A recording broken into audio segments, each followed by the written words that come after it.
While images of barren landscapes and melting ice caps can help drive home the reality of the climate crisis, numbers can paint an even more startling picture of the damage being done. According to the World Health Organization, 7 million people are dying every year as a result of exposure to air pollution. Between 2030 and 2050, climate change is expected to cause approximately 250,000 additional deaths per year from malnutrition, malaria, diarrhea, and heat stress. In pure monetary terms, according to the World Bank Report 2013, air pollution deaths cost the global economy about $225 billion in labor income and about $5.11 trillion in welfare losses. Global average temperature, a fundamental measurement for describing trends in climate, has increased by more than 1 degree Celsius since pre-industrial times.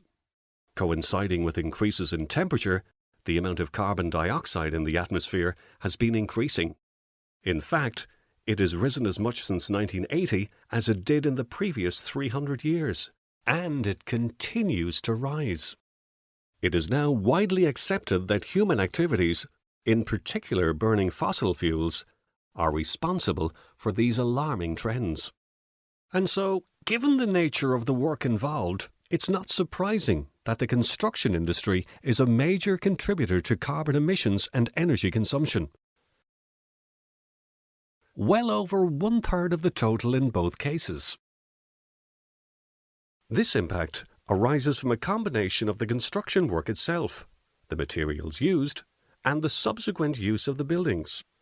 As a consequence, the industry is facing calls and regulations to reduce emissions and fuel consumption, and generally to adopt a low-carbon strategy.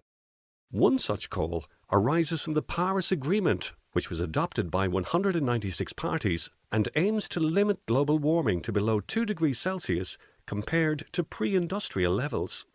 The European Commission's Green Deal aims to make the EU the first carbon-neutral region in the world by 2050. It includes an ambitious, legally binding interim target of halving greenhouse gas emissions by 2030. The construction industry's contribution to meeting these goals will be critically important.